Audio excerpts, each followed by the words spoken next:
Hello నమస్తే, నేను Ashok. Welcome to ప్రజా చైతన్యం. మాజీ సీఎం జగన్మోహన్ రెడ్డి ఒక కీలక నిర్ణయం తీసుకున్నారు. అసెంబ్లీ సమావేశాలకు హాజరు కావాలని చెప్పేసి ఆయన నిర్ణయం తీసుకున్నారు.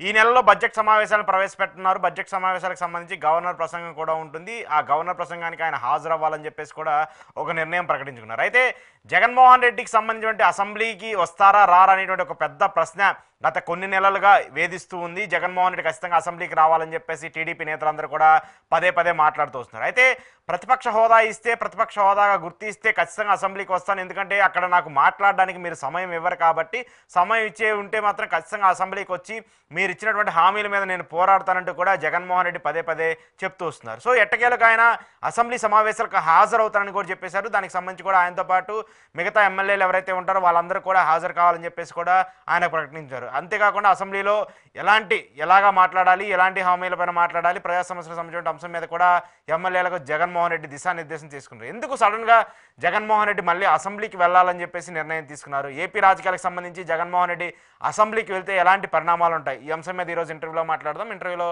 నాతో పాటు పార్టిసిపేట్ చేస్తున్నారు అనలిస్ట్ పురుషోత్తం రెడ్డి గారు. పురుషోత్తం రెడ్డి గారు నమస్తే. నమస్తే అశోక్ గారు. జగన్మోహన్ రెడ్డి ఒక అనూహ్య నిర్ణయం అనుకోవాలా, లేదంటే సంచలనం సృష్టించేందుకు ఆయన సిద్ధమయ్యి ఈ నిర్ణయం తీసుకోవాలనుకున్నారా? ఎందుకంటే అసెంబ్లీ సమావేశాలకు ఆయన హాజరు కారని చెప్పేసి గత కొంతకాలంగా చెప్తూ వచ్చారు. మనం కూడా చాలాసార్లు మాట్లాడుకున్నాం. కానీ ఇప్పుడు సడన్ చేంజ్ ఎందుకు వచ్చింది? అధికారికంగా వైఎస్ఆర్ కాంగ్రెస్ పార్టీ ఇప్పటివరకు ఏం ప్రకటించలేదు. జగన్మోహన్ గారు ఆ ప్రకటన చేయలేదు. మీడియాలో బలమైన వార్తలు, బలమైన అభిప్రాయాలు వ్యక్తం అవుతున్నాయి. మొట్టమొదటి అంశం, నేను చాలా సందర్భాల్లో చెప్పాను, నా వ్యక్తిగత అభిప్రాయం కూడా, జగన్మోహన్ రెడ్డి గారు అసెంబ్లీకి పోకూడదని నేర్చుకున్న నిర్ణయాన్ని నేను వ్యతిరేకిస్తాను. అవును. నెంబర్ 2, ఇప్పుడు వెళ్ళాలని ఆయన నిర్ణయం తీసుకుంటే నేను స్వాగతిస్తా. ఇది నాకున్న వ్యక్తిగత అభిప్రాయం. అది బాధ్యతాయుతమైన ఎవరున్నా చెప్తారు. అయితే ఒక పరిశీలకుడుగా అసెస్మెంట్ చేసేటప్పుడు రియాలిటీ కూడా చూడాలి. జగన్మోహన్ రెడ్డి గారి వ్యవహార శైలి, వ్యక్తిగత వ్యవహార శైలి ఇవన్నీ చూసినప్పుడు వెళ్తారా వెళ్ళరా అనుమానం ఇప్పటికీ నాకు. ఇంకా అధికారికంగా ప్రకటించలేదు కాబట్టి. కారణం ఏంటంటే, ఒకసారి జగన్మోహన్ రెడ్డి గారు నిర్ణయం తీసుకుంటే ఆ నిర్ణయానికి కట్టుబడి ఉంటాడు అనేది ఒక అభిప్రాయం. అయితే ఈ కాలంలో జరిగిన పరిణామాలు, జగన్మోహన్ రెడ్డి గారు దానికి 2 కారణాలు చెప్పారు. ప్రధానంగా ప్రతిపక్ష నాయకుడు గుర్తించమన్నాను, కోర్టుకి వెళ్ళాము, వాళ్ళు ఇంకా ఏం సమాధానం చెప్పలేదు. చంద్రబాబు నాయుడుతో గారితో మాట్లాడిన తర్వాత అంతే సమయం అన్నా ఇవాళ మాకు అది ఇవ్వట్లేదు, ఇట్లాంటి ఇవ్వరు కాబట్టి నేను రాను అనే మాటే చెప్తూ వస్తున్నాడు. మీరు రాకపోతే అసెంబ్లీ రద్దు అవుతుందంటే చేయమని చూద్దామని సవాళ్ళు ఇవన్నీ జరిగినాయి. ఇది ఫస్ట్ పాయింట్. అప్పుడు కూడా ఖరాఖండి అభిప్రాయంతోనే ఉన్నారు. ఇప్పుడు అదనంగా జరిగింది ఏంటంటే, రఘురామకృష్ణరాజు గారు ప్రధానంగా ఉప సభాపతి రూల్ పొజిషన్ చెప్పాడు. ఆయన ఏం తప్పు చెప్పలేదు, రూల్ పొజిషన్ చెప్పాడు. 60 రోజులు కంటిన్యూగా హాజరు కాకపోతే ఖచ్చితంగా డిస్క్వాలిఫై చేయాల్సి వస్తుంది, వారు నిర్ణయించుకోవాలి, అసెంబ్లీకి రావాలని రూల్ పొజిషన్ ఆయన చెప్పాడు. ఈ నేపథ్యంలో హాజరు అయితే కాబట్టి అసెంబ్లీ సభ్యత్వం ఎక్కడ రద్దయిపోతుందని, ఉప ఎన్నికలకు భయపడి వస్తున్నాడు అనే మెసేజ్ అయితే తెలుగుదేశం పార్టీ రేపు నుంచి మాట్లాడుతుంది. ఆల్రెడీ స్టార్ట్ అయింది. ఎవరైనా అంటారు సహజం కదా. ఇప్పుడు నిన్నటి వరకు రానని చెప్పి ఈ అసెంబ్లీని ఉపసభాపతి మాట్లాడినాడు కాబట్టి వస్తున్నాడు అనే చర్చ అయితే వస్తుంది. దాన్ని ఎదుర్కోక తప్పదు. ఎందుకంటే అలా వస్తుంది కాబట్టి రావద్దని నేను చెప్పను. ఎవరెన్ని విమర్శలు చేసినా ఆయన రావాలని నిర్ణయం తీసుకుంటే ఒక డెమోక్రటిక్ గా ఉండే వాళ్ళు మనం స్వాగతించాలి. విమర్శించినా పర్వాలేదు, ఎందుకంటే విమర్శలకు గురైనా కూడా మీరే ఆ డెసిషన్ తీసుకున్నారు కాబట్టి మీరు ఆ విమర్శలకు గురి కాక తప్పదని కూడా చెప్తాం, ఎదుర్కోక తప్పదుగా అని చెప్తాం. కాబట్టి రావాలని నిర్ణయం తీసుకుంటే స్వాగతం, రాకూడదని నిర్ణయం తీసుకున్నా అని నేను అభ్యంతరం చెప్తాను. బట్ జగన్మోహన్ రెడ్డి గారి వ్యవహార శైలి, రఘురామకృష్ణరాజు గారి యొక్క రూల్ పొజిషన్ చెప్పిన తరువాత వస్తే ఖచ్చితంగా అసెంబ్లీ సభ్యత్వానికి భయపడి రాలేదనే మాట వచ్చే అవకాశం ఉంటుంది. దాన్ని ఆయన రాజకీయ విమర్శని ఎదుర్కోవడానికి సిద్ధపడి కూడా వస్తే ఇంకా సంతోషం, డెమోక్రటిక్ స్పిరిట్ అనుకుంటాను. అంటే ఇవన్నీ చూసినప్పుడు ఇంకా నేనైతే ఒక నిర్ణయాన్ని, ఒక అభిప్రాయం అయితే రాలేకపోతున్నాను. వస్తాడా రాడా అనేది ఇంకా నాకు డౌట్ అయితే ఉంది. అయితే ఒకటేమవుతుందంటే, బడ్జెట్ సమావేశాల్లో అసెంబ్లీ ఉభయ సభలను ఉద్దేశించి గవర్నర్ గారు ప్రారంభ ఉపన్యాసం చేస్తారు. కాబట్టి గవర్నర్ ప్రారంభోపన్యాసం జనరల్ గా స్పిరిట్ ఆఫ్ గవర్నమెంట్ ప్రాధాన్యతలో ఉంటే, రాజకీయ ఉపన్యాసం రాజకీయంగా కేబినెట్ చేసిన తీర్మానాన్ని గవర్నర్ గారు చదువుతారు కానీ, బట్ అదొక స్పిరిట్.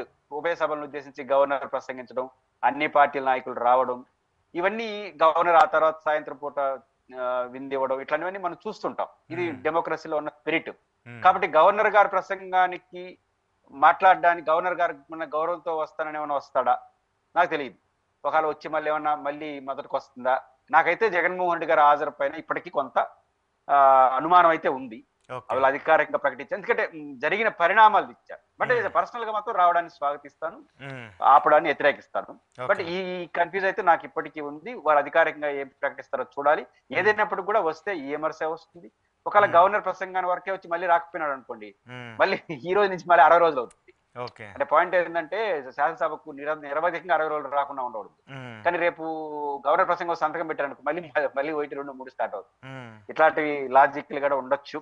ఏదైనప్పటికీ కూడా ఇది అనూహ్య నిర్ణయమైనా మంచి నిర్ణయమే జరిగితే వార్తలు. బట్ నాకున్న అనుమానం మాత్రం, నాకు జగన్మోహన్ రెడ్డి గారి వ్యవహార శైలి, జరిగిన పరిణామాలు చూస్తే ఇంకా నాకైతే అనుమానం ఉంది.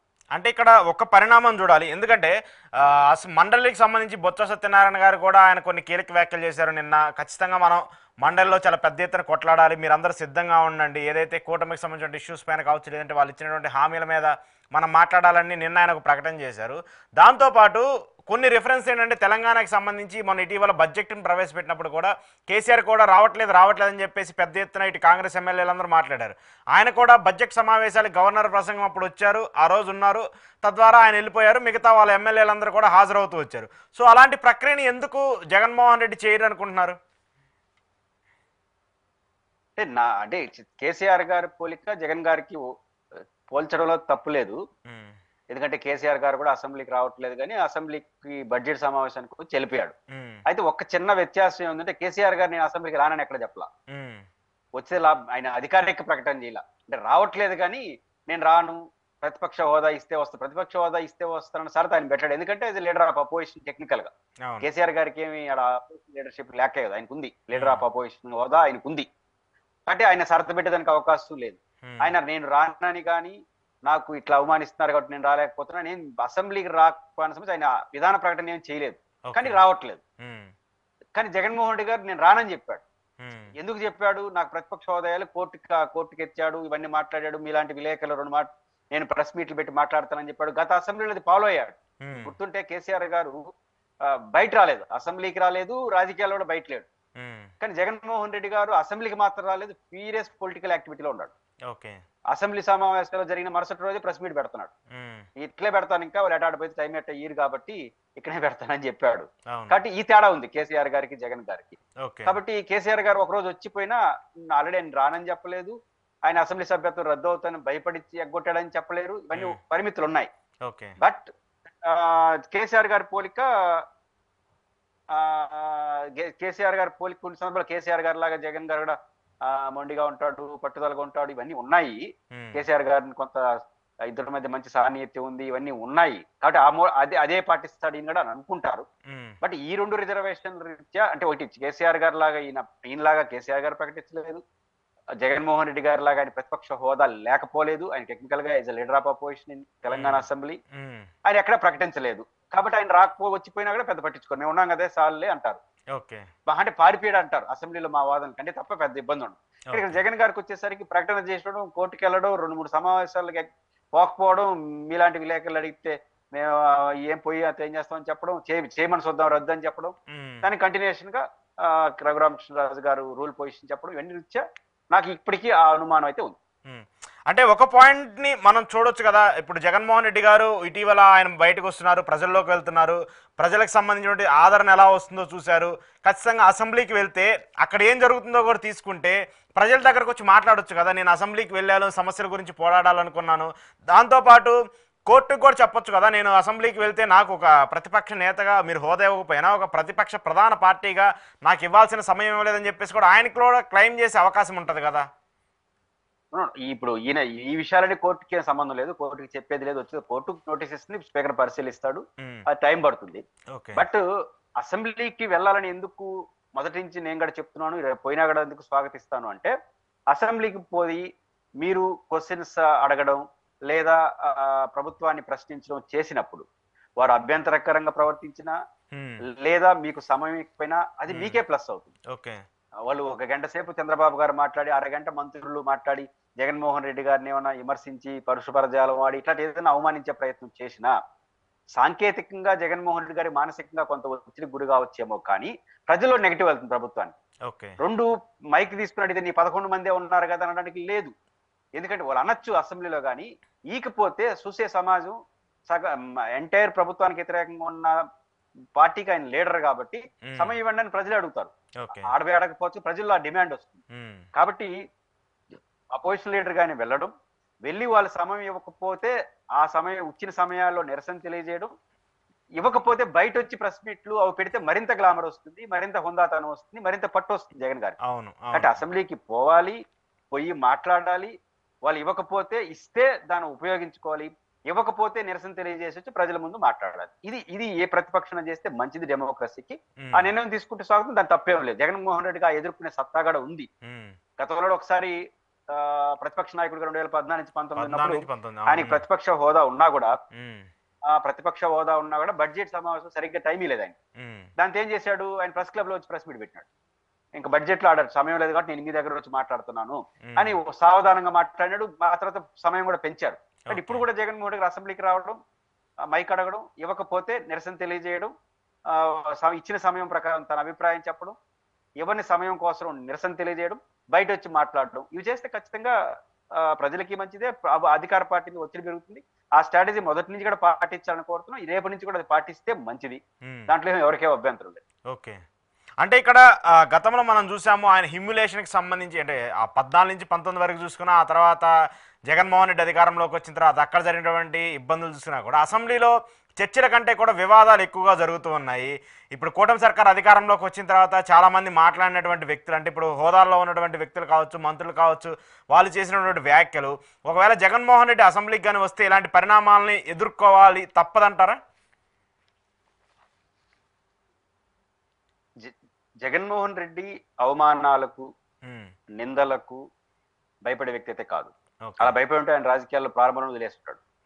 బహుశా వయసులో, అంటే మన వయసులో కాదు కానీ చంద్రబాబు నాయుడు గారు, సీనియర్ పొలిటీషియన్స్ ఎవరైతే ఆంధ్రప్రదేశ్ లో ఉన్నారో హేమాహేమీలు, వాళ్ళతో పోల్చుకుంటే జగన్మోహన్ రెడ్డి గారు వాళ్ళ కుమారుడు వయసు అంతా. కానీ జగన్మోహన్ రెడ్డి గారి పడిన అవమానాలు, అనుమానాలు, నిందలు, ట్రోల్స్ బహుశా ఈ రాష్ట్రంలో ఇంకో రాజకీయ నాయుడు పొందల. ప్రతిపక్షాలు అనొచ్చు, ఆయన స్వయంకృత అపరాధం అన్నాడు, కొన్ని అనొచ్చు. ఎనీహౌ ఆయన చాలా నిందలు భరించాడు. అక్కడి నుంచి ఆయన ఎదురు నిలబడ్డాడు. ఆయన కాంగ్రెస్ పార్టీ నుంచి బయటకు వచ్చిన వెంటనే జైలు, అది పెద్ద రిస్క్, 16 నెలలు జైలు. ఆ తర్వాత ఈ పార్టీ ఉంటుందా పోతుందో తెలియదు. ఆ తర్వాత జరిగిన ఎన్నికల్లో ఓటమి, ఆ తర్వాత జరిగిన ఎన్నికల్లో గెలుపు. అంటే 10 ఏళ్ల పాటు ఈ పార్టీ ఉంటుందా పోతుందా, ఎన్ని పార్టీలు, ప్రజారాజ్యం లాంటి పార్టీలు పెట్టి ఒక 6 నెలలకి ఆయన కాంగ్రెస్ లో కలిసిపోయాడు. ఇట్లాంటి మనం చాలా చూసాం. కానీ అందుకు భిన్నమైన స్వభావం జగన్మోహన్ రెడ్డి గారికి నిలబడి కొట్లాడి రాజకీయాలు నిలబడ్డాడు. కాబట్టి జగన్మోహన్ రెడ్డి గారు 11 మంది ఉన్నారు కాబట్టి, లేకపోతే ఒకడే ఉన్నాడు కాబట్టి ఆడబోతే అవమానిస్తారు, చులకన చేస్తారని దానికి భయపడే మనస్తత్వం అయితే కాదు. ఎదుర్కొంటాడు, నిలబడతాడు. అలా ఎంత ఎక్కువ చేస్తే అంత జగన్మోహన్ రెడ్డి అంత రాటు జాలుతాడే తప్ప భయపడు. ప్రజల్లో కూడా నెగిటివ్ వస్తుంది. కొన్ని సందర్భాల్లో చులకన మాట్లాడారు అసెంబ్లీ, అది ఖచ్చితంగా ఎవరికి డిసడ్వాంటేజ్, మాట్లాడతారు డిసడ్వాంటేజ్ ఉంది. అధికారంలో ఉన్న వాళ్ళు బాగానే ఉంటుంది, వాళ్ళు కొంత మానసికంగా ఏంటి అవమానిస్తున్నారనే బాధ ఉంటుంది. ఆ బాధ దిగమించుకుంటే అదే ఎన్నికల్లో అస్త్రంగా మారుతుంది. అట్లే చంద్రబాబు జగన్మోహన్ రెడ్డి గారు కూడా అవమానిస్తే వాళ్ళకే నష్టం. కాబట్టి రెండోది, రాజకీయంగా అవమానిస్తే వాళ్ళకి నష్టం. రెండు, ఎదుర్కొనే క్యారెక్టర్ జగన్ది. జగన్ ఏం భయపడి పారిపోయే మనస్తత్వంగా నిలబడతాడు, కలబడతాడు, ఇంకా నేచర్ ఉంది.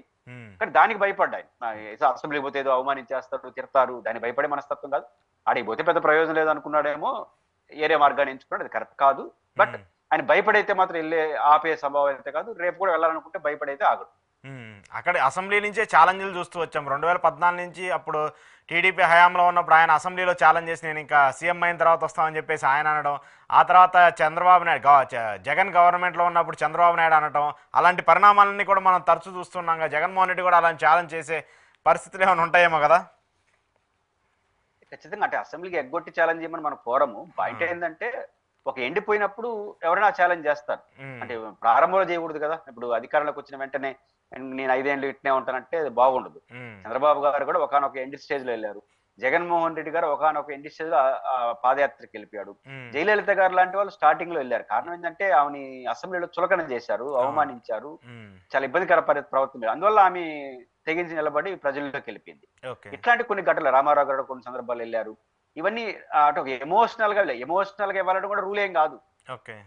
కాబట్టి రూల్ ఏం కాదు, అట్లా వెళ్ళిపోతే వాళ్ళ మీద రద్దు చేయబడుతుంది. అప్పుడు కూడా రద్దు చేసి ఉండొచ్చు, జయలలిత గారి సభ్యత్వం రద్దు చేసి ఉండొచ్చు, జగన్ గారి సభ్యత్వం. కానీ ఒక ఎమోషనల్ గా బయటికి వెళ్ళి ప్రజల్లోకి వెళ్ళి రద్దు చేస్తే మరింత మెజారిటీ గెలిచాడు అనుకో ప్రభుత్వం డిఫెన్స్ లో పడిపోతుంది. ఉమ్. ఆ రీత్యా చూసుకున్నప్పుడు గతం వేరు ఇప్పుడు వేరు, బట్ ఎలాంటి డెసిషన్ తీసుకుంటాడో చూడాలి. Okay okay. సో కంక్లూడ్ చేస్తూ ఒక పాయింట్, సెకి, అదాని, జగన్ ఈ మూడు అంశాలు చాలా పెద్ద ఎత్తున చర్చకు వచ్చాయి. అంటే కూటమి సర్కార్ అధికారంలోకి వచ్చిన తర్వాత దాని మీద జరిగినటువంటి విమర్శలు, దాని మీద జరిగినటువంటి దాడులు, జగన్మోహన్ రెడ్డి మీద వేసిన నిందలు చాలా పెద్ద ఎత్తున ఆయన అవన్నీ చూసుకుంటూ వచ్చాడు. 1700 కోట్ల రూపాయలు లంచం తీసుకున్నాడు అక్రమంగా అని చెప్పేసి మాట్లాడటము, ఇవన్నీ కూడా మీడియా పరంగా చాలా పెద్ద ఎత్తున వచ్చాయి. ఆ తర్వాత టీడీపీ సంబంధించిన నేతలు మాట్లాడటము, ఇవన్నీ కూడా మనం చూస్తూ వచ్చాం. అయితే ఇప్పుడు తాజాగా డైరెక్ట్గా ఏదైతే ఎలక్షన్స్ ఇప్పుడు ఉన్నటువంటి ప్రభుత్వానికి సంబంధించిన అంశం వాళ్ళే డైరెక్ట్గా చెప్పుకున్నారు, ఇదంతా కూడా ప్రభుత్వానికి సంబంధించి లాభం చేకూర్చే విధంగానే ఉంటుంది, ఎక్కడా కూడా దాన్ని ప్రభుత్వం అంటే గత ప్రభుత్వం ఏదో అవినీతి చేసిందని చెప్పేసి అవన్నీ అబద్ధం అని చెప్పేసి కూడా వాళ్ళే మాట్లాడుతున్నారు. సో ఇదంతా ఏదో జస్ట్ బురదేసి కడుక్కోవడానికి చేసినటువంటి వ్యాఖ్యలుగా చూడాలా, లేదంటే ప్రభుత్వానికి సంబంధించి ఉపయోగపడేటువంటి ప్రక్రియగా చూడాలా? నెంబర్ 1, సెకీతో ఈరోజు వచ్చిన వార్తలు పత్రికల్లో, మేము సెకీతో తిరిగి ఆ ఒప్పందాన్ని కొనసాగించే విధంగా విద్యుత్ కొనుగోలు జరగబోతున్నట్టు మీడియా వచ్చింది. నేపథ్యం ఏంటంటే సెకీకి సంబంధించి solar energy corporation of India ఏదైతే ఉందో దీన్ని కేంద్ర ప్రభుత్వ సంస్థ, ఇది కేంద్ర ప్రభుత్వం రిజిస్టర్డ్ సంస్థ. అవును. ఈ సంస్థ ద్వారా రాష్ట్ర ప్రభుత్వాలు కొనుక్కోలు నిర్ణయించే జగన్ గారు కొనుక్కోలు నిర్ణయించారు. అయితే రాష్ట్రంలో కొన్ని మీడియా సంస్థ కానీ లేదా కొన్ని ప్రతిపక్షాలు కానీ, ముఖ్యంగా అధికార పార్టీ జగన్ గారికి వ్యతిరేకంగా ఉన్నటువంటి పక్షాలు చేసే విమర్శలు ఏంటంటే ఎక్కడ ఏమన్నా జరగని సరాసరి తీసుకొచ్చి జగన్మోహన్ రెడ్డి గారికి అంటగడేస్తారు. అది ఆంధ్రప్రదేశ్ లో జరిగిన, అంతరిక్షంలో జరిగిన, దీనికి జగనే కారణం అంటారు నెగిటివ్ అయితే. కాబట్టి అంతరిక్షంలో జరిగిన అది అంటారు, కాబట్టి ఇంకా అమెరికాలో జరిగినాడు అదే అంటారు. ఇక్కడ పాయింట్ ఏంటంటే 2 అంశాలు. ఒకటి, సెకీ నేపథ్యం ఏంటి, సోలార్ ఎనర్జీ కార్పొరేషన్ ఎందుకు పెట్టింది government of India? Solar energy corporation పెట్టిన ఉద్దేశం ఏంటంటే ఈ బొగ్గు ఆధారిత విద్యుత్ ఉత్పత్తి కారణంగా 2 సమస్యలు ఎదుర్కొంటా ఉంది సొసైటీ. ఒకటి, కాలుష్యం విపరీతంగా పెరిగిపోతా ఉంది, అది పర్యావరణానికి నష్టం అనేది ఒక పాయింట్. రెండో పాయింట్ ఏంటంటే బొగ్గు నిల్వలు రాను రాను తగ్గిపోతే రేపు క్రైసిస్ లోకి వెళ్ళిపోతుంది ఒకనొక పరిస్థితికి. కాబట్టి ఆల్టర్నేటివ్ పోవాలని కేంద్ర ప్రభుత్వం నిర్ణయించింది. ఇందుకు మనకు ప్రకృతి ఎప్పటికీ తరగనేది ప్రకృతి వనరు, అదేంటంటే గాలి ద్వారా వేడి ద్వారా. ఈ 2 పోవాలంటే కేంద్ర ప్రభుత్వానికి కొన్ని టాస్క్లు ఉన్నాయి. కేంద్ర ప్రభుత్వం ఆలోచిస్తుంది కానీ కొనాల్సింది, అమ్మాల్సింది రాష్ట్ర ప్రభుత్వాలు, ప్రజల నుంచి కానీ పరిశ్రమలు కానీ. గ్రిడ్స్ మాత్రం కేంద్ర ప్రభుత్వం మెయింటైన్ చేస్తుంది. కానీ రాష్ట్ర ప్రభుత్వాల సహకారం లేకుండా నడపలేదు. అందువల్ల వాళ్ళు ఏం చేశారంటే ఇది కొత్తగా పెట్టుబడి పెట్టాలి కాబట్టి పరిశ్రమాధిపతులకు ఒక అష్యూరెన్స్ ఇవ్వాలి. ఉదాహరణకు ఒక 5,000 కోట్లు పెట్టి ఒక సోలార్ ఉత్పత్తి పెడతారు, వాళ్ళు 2 ఏళ్ల తర్వాత కొన్నానేసింది అనుకో రాష్ట్ర ప్రభుత్వం, ఏం కావాలి ఆ కోట్లు? కాబట్టి ఒక 15 ఏళ్ళు 20 ఏళ్ళు మీకు సెక్యూరిటీ ఇచ్చే విధంగా మేము అరేంజ్ చేస్తాం అనేది ఒకటి. 2, రాష్ట్ర ప్రభుత్వాల ముందుకు రావాలి కాబట్టి రాష్ట్ర ప్రభుత్వాలకి ఇన్సెంటివ్స్ ఇచ్చాయి. అంటే అప్పులు తీసుకోవడానికి కొంత పర్సంటేజ్, అదేవిధంగా ఉన్నంత తక్కువ ప్రారంభంలో ఎంకరేజ్ చేసింది కేంద్ర ప్రభుత్వం. జగన్మోహన్ రెడ్డి గారు సీఎం కమ్ బిజినెస్ మ్యాన్, ఆయన బిజినెస్ కూడా బాగా చేశాడు. ఆయన పర్సనల్ గా రాజకీయాలు రాకముందు ఆయన బిజినెస్ మ్యాన్. కాబట్టి ప్రభుత్వం యొక్క యాటిట్యూడ్ గమనించి ఈ టైంలో కానీ మనం వెళ్తే లాభపడచ్చు. ఎందుకంటే కేంద్ర ప్రభుత్వం వాళ్ళని ప్రోత్సహించాలనుకుంటే రాష్ట్ర ప్రభుత్వాలకు ఇన్సెంటివ్ ఇవ్వాలనుకుంటాను. ఈ టైంలో కానీ మనం ఫార్వర్డ్ స్టెప్ తీసుకున్నాం అంటే ప్రయోజనాలు రాష్ట్రానికి వస్తాయి. ఎందుకంటే కేంద్ర మళ్ళీ ఒక 5 ఏళ్ళు పోతే కేంద్ర ప్రభుత్వం ఇన్సెంటివ్ తగ్గించే వచ్చేమో. కాబట్టి దీన్ని ఆసరాగా చేసుకుని జగన్ గారు మన టైంలో పడదామని ఏం చేశారు, 2 రకాల ప్రధాన లాభాలు ఏమొచ్చాయంటే సెకీ ద్వారా కొనుక్కోవడం ద్వారా ఈ ట్రాన్స్మిషన్ ఛార్జీలు వాళ్ళు మినహాయించారు. ట్రాన్స్మిషన్ మామూలుగా అయితే ఎవరు ఇచ్చారు, ఫస్ట్ టైం తీసుకున్నారు కాబట్టి ప్రోత్సాహంలో భాగంగా ఇచ్చేసినారు. కాబట్టి ఆ రకంగా రాష్ట్ర ప్రభుత్వానికి కనీసం ఒక 60-70 పైసల నుంచి 90 పైసలు తగ్గింది ఒక యూనిట్ కి. ప్రజల మీద భారం తగ్గేదానికి ఒక మంచి ఒప్పందం అది. రెండవ పాయింట్ ఏంటంటే ఇది దానికి సంబంధించిన అంశాలు. అసలు జరిగింది ఏంటి, ఇప్పుడు సెకీ ఇప్పుడు ఆరోపణ ఏంటి, అదాని అనే అతనిపై అమెరికాలో ఏదో కేసు అయింది, సమ్ పొలిటీషియన్ డబ్బులు ఇచ్చారని సంథింగ్ ఏదో జరిగింది. సరాసరి నేను చెప్పిన అంతరిక్షంలో ఏం జరిగినా జగన్ గారికి ఆట కట్టడం మన మీడియాలో ఉన్న ప్రత్యేకత. ఈ క్రమంలో అదాని 750 కోట్లు ఎవరికి ఇచ్చారని జగన్ ఇచ్చేసాడు. పాయింట్ ఏంటంటే అదానికి జగన్మోహన్ రెడ్డి గారికి ఎలాంటి ఒప్పందం జరగలేదు రాష్ట్ర ప్రభుత్వానికి. సెకీతో కంపెనీలు ఒప్పందం చేసుకుంటాయి, సెకీ ద్వారా రాష్ట్ర ప్రభుత్వాలు ఒప్పందం చేసుకుంటాయి. గవర్నమెంట్ ఆఫ్ ఇండియాతో రాష్ట్ర ప్రభుత్వం ఒప్పందాలు, గవర్నమెంట్ ఆఫ్ ఇండియా ప్రైవేట్ ఇండస్ట్రీలతో ఒప్పందాలు. నిజంగా ఆ పత్రికల్లో వస్తున్న వార్తలు నిజమైతే జగన్ గారికి డబ్బులు ఇచ్చే ముందు ఎవరికి ఇవ్వాలి, వాళ్ళు సెకీకి గడి ఇవ్వాలిగా. ఇప్పుడు ఒప్పందం చేసుకునే సెకీతో, సెకీ వాళ్ళు రాష్ట్ర ప్రభుత్వం ఒప్పందం చేసుకుంటారు. ఈ జగన్ కి డబ్బులు ఇచ్చి వాళ్ళకి ఇప్పుడు గుమ్మంటారా? కాబట్టి ఇది చాలా అసహజమైన ఆరోపణ అది. మళ్ళీ సెకీని విమర్శించరు, కేంద్ర ప్రభుత్వాన్ని విమర్శించరు, ఆదానిని కూడా ఏమనరు. కానీ డబ్బులు మాత్రం జగన్ తీసుకుని అంటారు. అంటే ఆదాని డబ్బులు ఇచ్చిన ఆయన జగన్ డబ్బులు ఇచ్చిన ఆయనేమో మంచోడు, ఆయన జోలికి పోరు. డబ్బులు తీసుకున్న ఆయన కరప్టెడ్ అంట, ఇచ్చిన ఆయన ఇచ్చిన అంటాడు. కాబట్టి ఇచ్చేంటే ఆదాని ఏమన్నా అంటే అమిత్ షా గారికి మోడీ గారికి కోపం వస్తుంది. కాబట్టి ఇది అసహజ ఆరోపణలు.